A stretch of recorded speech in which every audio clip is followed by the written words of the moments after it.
আমার পাঁচরের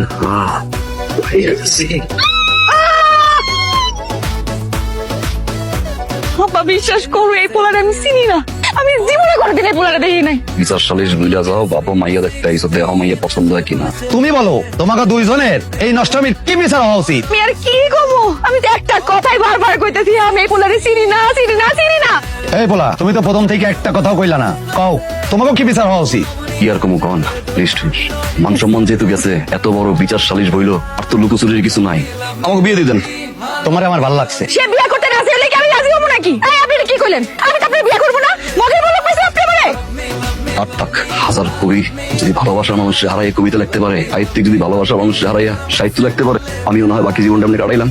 কাকা সব দোষ আমি আমার গাড়ি মাথা পেতে নিলাম, ওর কোন দোষ নেই। আপনারা যা বিচার করতে হয় আপনারা আমারা করেন, ওর কোনো বিচার করেন।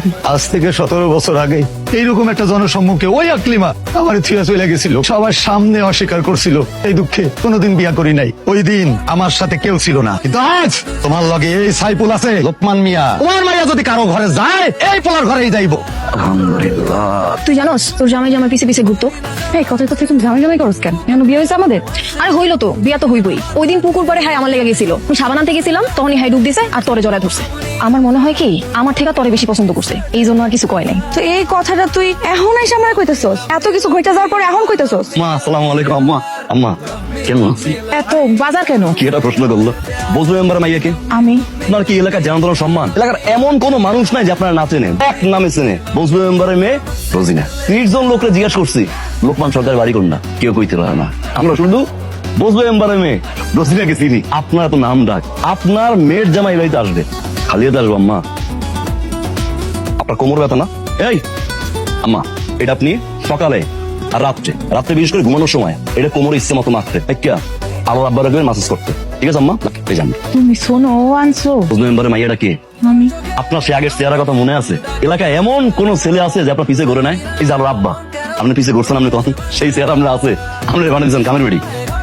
আমি আপনার মেয়ের জামাই, আমি আম্মা আপনার আগের সেই রূপে আমি দেখতেছি, আপনার তোমার দোষ না। তিরুনি তিরুনি কে? বুঝলো মেম্বার মাইয়াটা কে? আমি ওই স্কুল জীবনে আপনার যে রেশমি কালো ঘন চুলের গন্ধে অজ্ঞান হয়ে মরণ এমন কেউ আছে? আজকে সেই চুল কই? আপনারা দেখলে মনে হয় ঝাড়ুর মাথা। আপনি চিরুনি দিয়া প্রত্যেক রাত্রে চুল আশ্রয় করে ঘুমাইলেন। আপনার আম্মা আমি 18 বছরের সেই মেয়েটাকে দেখতে চাই।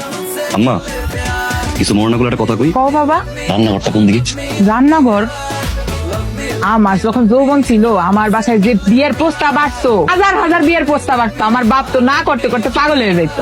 এই ঘরটার ভিতরে সর্বশেষ কোন মানুষটা আপনারা বলছিল একটা দিন বসে বসে খাও, আমি রান্না করি? আমি আবার রান্ধুম না, আমার রান্ধনের খুব ধরতে ধরতেই তো এরা 2 সাপায় না।